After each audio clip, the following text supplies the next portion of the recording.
खास કરીને આજના વિડીયો આપણે ઠંડી, તાપમાન અને પવનને લઈને અગત્યના સમાચાર આપવાના છે। હવામાનની અંદર એક મોટો બદલાવ થવા જઈ રહ્યો છે, જેથી કરીને શિયાળુ પાક ઉપર એક માઠી અસર થઈ શકે છે।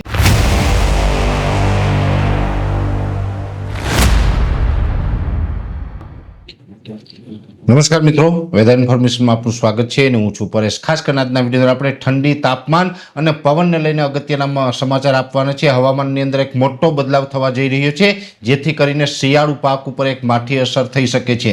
સૌપ્રથમ હું આપને જણાવી દઉં કે જે અત્યારે આપણે જાન્યુઆરી મહિનાનું પ્રથમ અઠવાડિયું ચાલી રહ્યું છે, પ્રથમ અઠવાડિયાની અંદર નોર્મલ ઠંડી જે ગુજરાતમાં હોવી જોઈએ એ જ પ્રકારની ઠંડી અત્યારે જોવા મળી રહી છે। જો કે આપણે ઘણા સમયથી એક અનુમાન હતું કે આ વર્ષે ઠંડી છે એ નવો રેકોર્ડ તોડી શકે છે, 5-7 વર્ષનો રેકોર્ડ તોડી શકે છે। એવી રીતે ગુજરાતની અંદર હજુ રેકોર્ડ નથી તૂટ્યો, ગુજરાતની અંદર એટલી તીવ્ર ઠંડી નથી આવી, નોર્મલ ઠંડી છે। પણ આપણી બાજુમાં આવેલું રાજસ્થાન અને એમાં પણ રાજસ્થાનનું જે દક્ષિણ વિસ્તાર છે એમાં જે માઉન્ટ આબુ છે, ગુજરાતથી ખૂબ નજીક આવેલો છે, માઉન્ટ આબુની અંદર ઠંડીએ છેલ્લા 5 વર્ષનો રેકોર્ડ તોડી નાખ્યો છે। માઉન્ટ આબુની અંદર ખૂબ તીવ્ર ઠંડી છે એ છેલ્લા 4 દિવસથી જોવા મળી રહી છે અને છેલ્લા 5 વર્ષનો રેકોર્ડ તોડીને ઠંડી એક નવો રેકોર્ડ માઉન્ટ આબુની અંદર સર્જ્યો છે। આવી જ ઠંડી છે આવનારા દિવસની અંદર ગુજરાતમાં પણ જોવા મળી શકે છે, ગુજરાતમાં પણ ઠંડીનો રેકોર્ડ તૂટી શકે છે। જો કે ઠંડીની વાત છે તો આમ જોવા જઈએ તો ઠંડી છે અત્યારે કન્ટિન્યુ ચાલુ છે। આવનારા 3 દિવસ માટે ઠંડીમાંથી 1 થી 2 ડિગ્રીની રાહત મળી શકે છે, જે દિવસ હશે 8, 9 અને 10 જાન્યુઆરી। 8, 9 અને 10 જાન્યુઆરી 3 દિવસ સુધી ઠંડીમાં 2 થી 3 ડિગ્રી સુધીનો ઘટાડો થશે, એટલે તાપમાન ઊંચું આવવાનું છે, તાપમાન વધવાનું છે। અત્યારે ઠંડી છે યથાવત રહેવાની છે, પણ 8, 9 અને 10 તારીખે એમ 3 દિવસ એવા હશે કે જેમાં તાપમાન થોડુંક વધી જશે અને ઠંડીના પ્રમાણમાં ઘટાડો થશે। 11 તારીખથી ફરીથી પાછી ઠંડી કન્ટિન્યુ જોવા મળશે। 11 તારીખથી જે ઠંડી કન્ટિન્યુ જોવા મળશે એમાં પછી સમય આવતા ઠંડીમાં વધારો પણ થઈ શકે છે।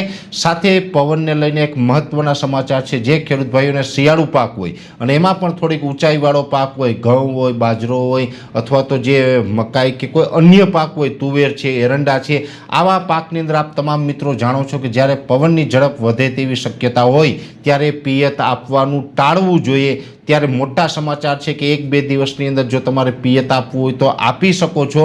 9 તારીખથી 9 જાન્યુઆરી 2026થી પવનની ઝડપમાં વધારો થઈ શકે છે। અત્યારે 12થી લઈને 15 કિલોમીટર પ્રતિ કલાકની ઝડપે જે પવન ફૂંકાઈ રહ્યા છે, આ પવનની ઝડપમાં વધારો થઈ અને 16થી લઈને 20 કિલોમીટર પ્રતિ કલાકની ઝડપે પવન ફૂંકાશે અને એ સાથે અમુક સમયે ગસ્ટિંગ એટલે કે જે ઝટકાના પવનો હોય છે એ લગભગ 22થી 25 કિલોમીટર પ્રતિ કલાકની ઝડપ નોંધાય તેવી શક્યતાઓ છે। એટલે ખાસ કરીને 9 તારીખથી 1 અઠવાડિયા સુધી પવનની ઝડપમાં મોટો વધારો થવાનો છે।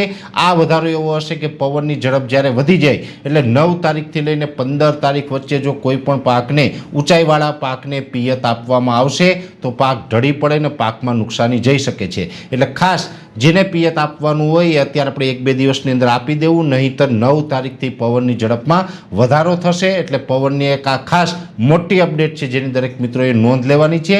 ઠંડી, તાપમાન અને પવન સિવાય બીજા પણ સમાચાર એ છે, આમ જોવા જઈએ તો રાજ્યના અનેક વિસ્તારની અંદર ઝાકળ વર્ષા છે એ છેલ્લા ઘણા દિવસથી આપણે જોવા મળી રહી છે। આમ તો સામાન્ય રીતે જ્યારે પણ ઝાકળ એટલે કે જે ધુમ્મસ હોય, ડ્યુ હોય છે, એનું પ્રમાણ જ્યારે પણ જોવા મળે ત્યારે 2-3 દિવસ વધીને 4 દિવસ એ પછી એ વિખાઈ જતું હોય છે, ઝાકળ આવવાનું બંધ થઈ જતું હોય છે। પણ આ રાઉન્ડ છે એ લાંબો ચાલી શકે છે। અત્યારે પણ ઘણા વિસ્તારની અંદર વહેલી સવારે જે ઝાકળ જોવા મળી રહ્યો છે એ આવનારા દિવસમાં યથાવત રહેશે। ચોક્કસથી વાત છે, અમુક વિસ્તારની અંદર ઝાકળના પ્રમાણમાં વધારો અથવા તો ઘટાડો થઈ શકે છે, પણ છૂટાછવાયા સીમિત વિસ્તારોની અંદર ઝાકળનું પ્રમાણ છે એ યથાવત રહેશે। હમણાં ઝાકળમાંથી રાહત નહીં મળે જેની દરેક મિત્રોએ નોંધ લેવાની છે। એટલે પવન, ઠંડી, તાપમાન અને ઝાકળ વર્ષા વિશેની ખૂબ અગત્યની માહિતી હતી મેં આપના આ વિડીયોના માધ્યમથી આપવાનો પ્રયત્ન કર્યો છે। વિશેષ માહિતી છે નેક્સ્ટ વિડીયોમાં આપવામાં આવશે। અત્યારે આ વિડીયોની અંદર એટલું જ। દરેક મિત્રોએ વિડીયોને લાઇક આપીને દરેક ગ્રુપમાં શેર કરી દેવો। જો તમે અમને યુટ્યુબ ઉપર જોઈ રહ્યા હોય તો ચેનલને સબસ્ક્રાઈબ કરજો અને ફેસબુક ઉપર જોઈ રહ્યા હોય તો પેજને ફોલો કરજો। નમસ્કાર।